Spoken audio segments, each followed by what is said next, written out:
Selamat siang Bapak Awaludin. Waalaikumsalam warahmatullahi wabarakatuh. Kami selaku perwakilan dari murid SMP Islam Al-Azhar Al-Azhar. Perkenalkan, saya Rizka Diana Anggraini, biasa dipanggil Rizka. Saya duduk di kelas 9. Saya Faza Nasifah, biasa dipanggil Faza, saya duduk di kelas 8. Pertama-tama kami ucapkan selamat atas terpilihnya Bapak menjadi PJ Bupati. Terima kasih. Nanti minta doanya, dukungannya. Ya. Sebelumnya nih Pak, kami penasaran, apa sih yang dimaksud PJ Bupati itu? Ya, terima kasih. Yang pertama saya ucapkan terima kasih atas ucapan selamatnya. Kemudian tentunya terima kasih juga nih beri kesempatan untuk forecast ya dengan SMP Al-Azhar ya. Jadi akhirnya saya teringat anaknya dulu juga di Al-Azhar gitu. Jadi terkait dengan PJ, jadi PJ itu kan singkatan penjabat, jadi penjabat bupati. Jadi penjabat ini adalah yang ditunjuk, kalau bupati itu ditunjuk oleh Menteri Dalam Negeri untuk mengisi kekosongan bupati. Karena bupati kan dipilih melalui pilihan setiap 5 tahun bersama wakil bupati. Karena kita kan ada aturan baru seluruh Indonesia, pemilihan kepala daerahnya serentak dari 500 kabupaten kota se-Indonesia lebih ya. Itu nanti serempak, sehingga ada kekosongan menunggu serempak nanti sekarang rencananya sih ada mau perubahan, tapi nggak tahu ini, kita nunggu keputusannya tanggal 26 di 27 November pilihannya. Menunggu itu yang pejabat yang dulu udah habis, sehingga ada kekosongan ini sementara tidak lebih dari 5 tahun, sehingga ditunjuk penjabat. Jadi membedakan dengan yang sesungguhnya definitif itu yang dipilih oleh rakyat. Kalau ini ditunjuk oleh bupati, sehingga namanya penjabat. Sebenarnya sama saja kewenangannya, cuma ada tambahan-tambahan. Kalau ingin merubah peraturan daerah itu nggak boleh, apalagi merubah yang terkait dengan keuangan dan sebagainya nggak boleh. Boleh, tapi harus izin presiden melalui Menteri Dalam Negeri. Jadi penjabat itu sama saja dengan pejabat sementara. Itu. Bagaimana sih perasaan Bapak ketika terpilih menjadi PJ Bupati? Jadi ditunjuk ya, bukan terpilih, ditunjuk oleh Mendagri. Ya, ditunjuk oleh Mendagri. Ya kaget sih, karena proses untuk menjadi PJ itu kan diusulkan. Usulan dari DPRD juga ada, usulan dari gubernur juga ada, dan usulan dari Depdagri. Masing-masing bisa mengusulkan 3. Ya, saya di DPRD nggak diusulkan, jadi yang diusulkan orang lain. Ya, kemudian di gubernur juga saya nggak diusulkan. Ini mungkin tiba-tiba Depdagri mungkin yang mengusulkan, sehingga begitu ditunjuk ya kaget. Ya senang juga, ya pusing juga karena tanggung jawab amanahnya yang berat, memimpin Cilacap dengan kabupaten terluas di Jawa Tengah kan, dan jumlah penduduk yang 2.020.000 jiwa ini, ya ini merupakan tugas berat lah. Jadi itu rasanya ya nano-nano lah ya, campur-campur itu mungkin. Dan kalau boleh tahu, apa sih tugas-tugas dari PJ Bupati itu? Tugasnya sama dengan bupati yang sesungguhnya. Cuma itu tadi, kalau ingin merubah perda harus izin pusat. Kalau ingin melantik harus izin dari Mendagri dan sebagainya. Jadi sama. Ya melaksanakan pemerintahan, pembangunan dan kegiatan kemasyarakatan secara keseluruhan. Tetapi juga dibingkai oleh aturan-aturan, karena ada kewenangan bupati, ada yang bupati nggak boleh, itu kewenangan gubernur misalnya, atau ini kewenangan pusat presiden, sehingga ada batasan-batasan. Ini sih. Lalu menurut Bapak, apa masalah terbesar yang dihadapi oleh masyarakat Cilacap? Ya, jadi Cilacap ini masalah, karena memang Cilacap merupakan kabupaten terluas dengan jumlah penduduk kedua terbanyak di Jawa Tengah. Masalah-masalah utama yang ada ya adalah yang pertama kemiskinan. Kita di Cilacap angka kemiskinan masih di atas 11% dan masih di atas rata-rata nasional. Sehingga ini akan kita pacu terus agar kemiskinan ini bisa terselesaikan.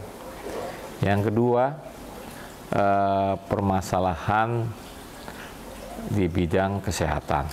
Jadi kita hampir awalnya 6.000 lebih yang ada stunting ya, dan penyakit lainnya.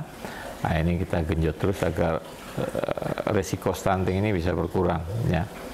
Dengan kita melakukan pencegahan, juga ada gerakan PMT, pemberian makanan tambahan dan sebagainya. Jadi masalah kesehatan termasuk juga masalah utama.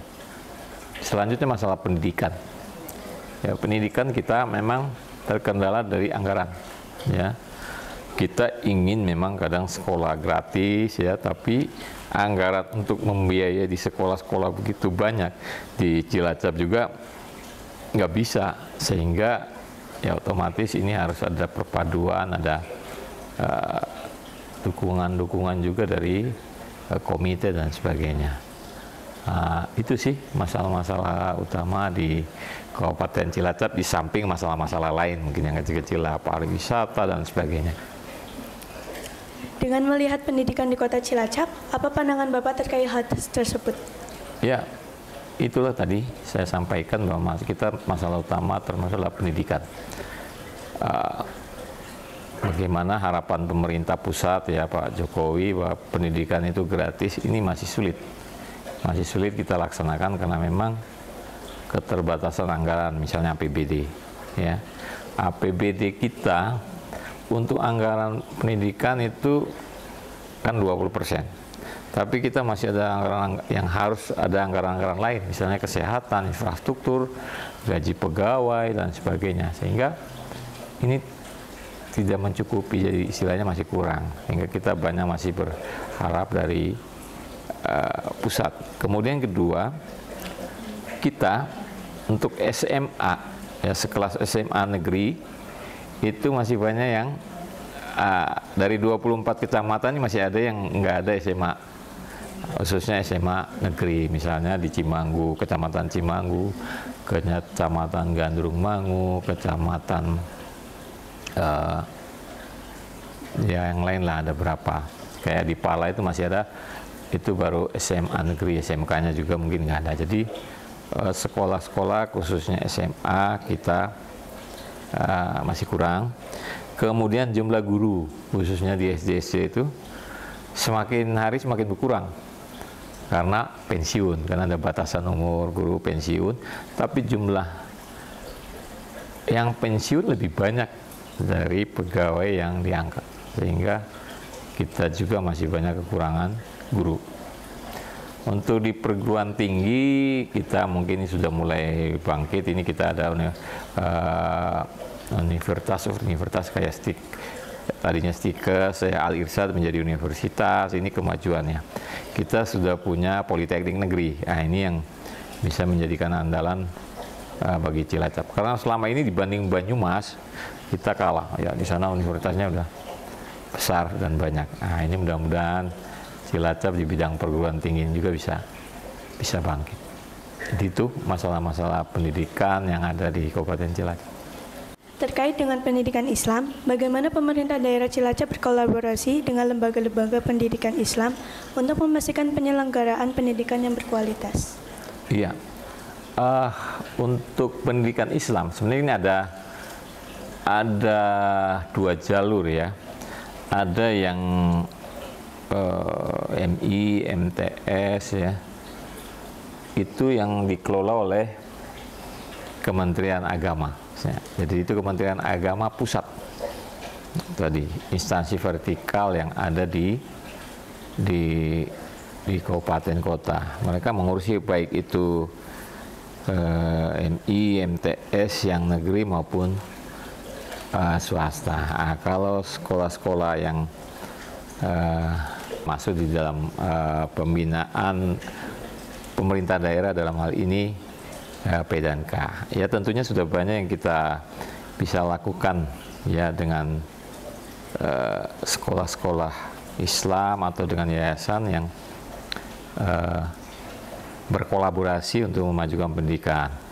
Nah, di antaranya, tapi kalau yang di tingkat desa-desa lah, ya banyak kita memberikan bantuan-bantuan, baik itu dalam bentuk hibah ya, untuk mendukung ya kegiatan belajar mengajar di sekolah-sekolah swasta Islam yang ada di masing-masing wilayah, misalnya bantuan hibah untuk rehab atau mungkin alat-alat untuk belajar, misalnya kursi, meja dan sebagainya, kita sudah lakukan. Atau bisa juga kita melalui hibah uang dan nanti dibelanjakan langsung oleh sekolah yang bersangkutan. Jadi itu termasuk juga kita yang swasta yang dikelola oleh Kementerian Agama, kita memberikan bantuan. Ini khusus mungkin ya seperti untuk kegiatan operasional di sekolah-sekolah keagamaan yang swasta. Ini sudah kita lakukan setiap tahun ya, kurang lebih sekitar 3-5 miliar. Nah, itu kolaborasi pemerintah daerah. Intinya kami harapkan sekolah-sekolah ini bisa mandiri, bisa bagus, kayak Al-Azhar itu sudah bagus, sudah mandiri tanpa campur tangan pemerintah daerah, sudah bagus itu. Ya, itu mungkin. Kira-kira apa nih harapan Bapak terkait peran Al-Azhar Cilacap dalam mencetak generasi yang berkualitas dan siap menghadapi berbagai tantangan di masa depan?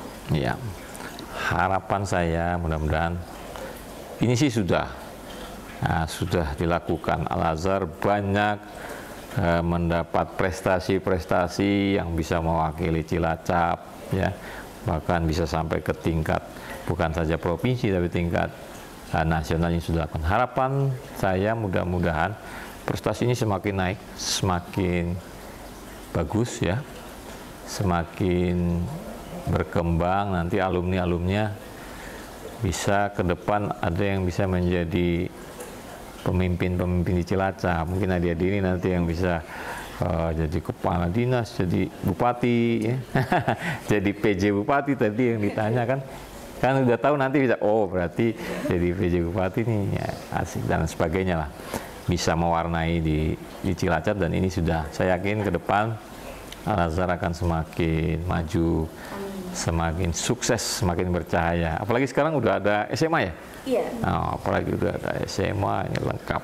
Nanti ada boarding school dan sebagainya, sehingga kalau perlu orang-orang luar kota bisa datang belajar di Al-Azhar karena udah bagus, sudah maju, mengalahkan misalnya Al-Azhar yang Jogja atau di kota-kota lain, sehingga kalau orang datang makin maju Cilacapnya. Harapannya ini sukses selalu terus untuk Al-Azhar Cilacap. Untuk yang terakhir, apa pesan-pesan Bapak untuk perwakilan murid di Cilacap? Perwakilan murid? Ya, sebagai kami perwakilan murid. Pesan saya sebagai murid, tugas utama sekarang sebagai murid adalah belajar, selalu belajar. Ikuti apa yang disampaikan Bapak Ibu guru ya, pembina, pembimbing di sekolah. Saya yakin kalau kita di sekolah sudah patuh, disiplin, apa yang disampaikan oleh Bapak Ibu guru, itu nanti ke depan sampai selanjutnya sudah terbiasa disiplin. Ya, orang-orang yang disiplin bisa sukses ke depan. Ya, jadi itu belajar, jangan lupa juga berdoa, ya, selalu banyak berdoa, rajin sholat dan sebagainya, sehingga akan menjadi pemimpin yang selain mempunyai iptek, ilmu pengetahuan teknologi yang canggih, juga imtaknya iman dan takwanya juga bagus. Nah, ini pasti Al-Azhar seperti itu visi kedepannya ya. Itu mungkin. Ya, cukup untuk pertanyaan dari kami. Terima kasih sudah. Sama-sama ya. Untuk Nah, terima kasih. Nanti. Selamat menjalankan tugas. Sama-sama. Tetap aman. Amin, amin, amin. Doanya nanti kami bersama jajaran di pemerintahan ya bisa melayani masyarakat dengan baik, bisa menjalankan amanah, dan anak-anak bisa sekolah, belajar dengan tekun, dan mudah-mudahan nanti sukses semuanya. Amin. Sukses di dunia dan di akhirat. Amin, amin, amin. Itu. Sudah. Wassalamualaikum warahmatullahi wabarakatuh. Waalaikumsalam warahmatullahi wabarakatuh.